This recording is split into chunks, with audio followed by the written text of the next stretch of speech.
My channel this is Govind. అయితే ఈరోజు నేను చెప్పబోయే టాపిక్ ఏంటి తెలుసా? సత్యదేవ్ గారి గురించి. మనం సత్యదేవ్ గారి గురించి చాలా మూవీస్లో చూసి ఉంటాం.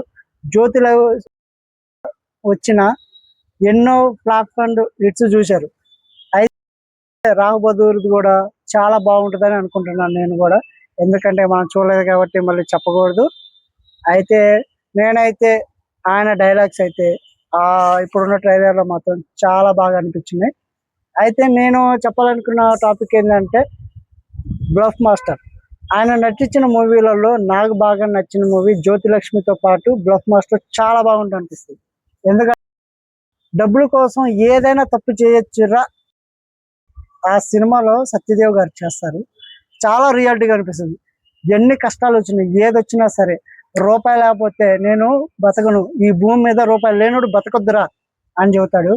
అది నిజంగా నాకు చాలా గూజ్ బంప్స్ వస్తుంది. దాంట్లో డైలాగ్స్ కానీ, తన పర్ఫార్మెన్స్ కానీ, తన ఐడియాలజీ కానీ, తన యాక్టింగ్ కానీ, బట్ ఆయన నడిచే నడక కానీ, ఆ సినిమాలో ఎక్కడ ఏ సీన్కి తగ్గట్టు యాక్షన్ చేయాలి, ఆ ఎమోషన్ పండించాలి, అది ప్రతి సీన్లో కూడా చేస్తూనే ఉన్నారు. చిరంజీవి గారితో కూడా ఒక మూవీలో యాక్ట్ చేశారు సత్యదేవ్ గారు. అయితే అతని యాక్టింగ్ వచ్చేసరికి చాలా న్యాచురల్ అనిపిస్తుంది. ప్రతి సీన్లో కూడా ఆయన పాపులర్ కాకపోవచ్చు, బట్ కాకపోతే ఏంటంటే ఆయన యాక్టింగ్ అయితే చాలా బాగుంటుంది.